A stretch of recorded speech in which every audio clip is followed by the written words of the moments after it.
Hi welcome back to my channel. నిన్న సంజన గారు సంచాలక చేసినప్పుడు ఫ్యామిలీ వీక్ వస్తుంది అని వాళ్ళకు ఒక టైమింగ్ ఇచ్చారనమాట. ఫస్ట్ ఆ చిక్కుముళ్ళు తీసి ఆ టైమింగ్ ఏదైతే ఉందో వాళ్ళు ఫస్ట్ టైం ఆ టైమింగ్ తీసుకుంటే వాళ్ళకి ఆ ఫ్యామిలీతో అంత టైం ఉండొచ్చు అని చెప్పేశారు. సో ఈమె సంచాలకగా ఉన్నప్పుడు ఓకే తన ఫ్యామిలీ రావట్లేదు అంటున్నారు, తనకు కొంచెం అది మైండ్లో ఉంటుంది ఆ స్ట్రెస్. అలా అని ప్రతిదానికి అక్కడ ఎంత చేసిందో సంచాలకగా బాగా చేయాలని, కానీ తనే ఏదో చెడగొట్టినట్టు అనిపించింది. కొన్ని రూల్స్ చెప్పింది, ఇట్లా చుట్టుకోవద్దండి, కొద్దిసేపు చుట్టుకోవాలన్నది, లేదా ఎవరికన్నా టచ్ అయితే గేమ్లోంచి తీసేస్తాను. ఇది ఫ్యామిలీ వీక్ కాబట్టి ఆ టాస్క్ని అట్లనే చూస్తే బాగుండేది. ఏదో అతి రూల్స్ చెప్పి నీకు సంచాలక చెయ్యకపోతే మళ్ళీ నాకు వచ్చిన తిడతారు, అతిగా ఆలోచించుకున్నా అంతే తప్ప ఏం లేదు.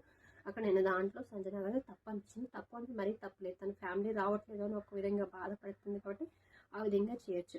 ఆల్రెడీ తను వచ్చి చెప్పడానికి ట్రై చేసే డీమన్ పవన్ అయితే చాలా క్లారిటీగా చెప్పడానికి అక్క అట్లా కదక్క, ఇది ఫ్యామిలీ వీక్గా మనం అలా చేయొద్దు, వాళ్ళు ప్రాబ్లం అని ఏదైనా చెప్పినప్పుడు నువ్వు ఆ తప్పుని ఎక్స్క్యూజ్ చెయ్యి, అంటే ఆ పాయింట్ని నువ్వు తీసుకో, అంతేగాని మేము ఏమైనా చిన్నగా తగిలినా ఇట్లా ఏదైనా చేసినా అది మేము అడ్జస్ట్ అవుతాం, కానీ నువ్వు ఇందులో అయితే నీ రూల్స్ పెట్టగాక ఫ్యామిలీ వీక్ కాబట్టి ఎవరు ఫస్ట్ వెళ్తే వాళ్ళే అన్నట్టు చూడు, అంతేలే కానీ ఇలా అయితే రూల్స్ పెట్టుకో అని డీమన్ పవన్ అయితే క్లారిటీగా చెప్పేశాడు. చాలా క్లారిటీగా చెప్పాడు, ఇట్లా జరుగుతుంది ఇట్లా అని.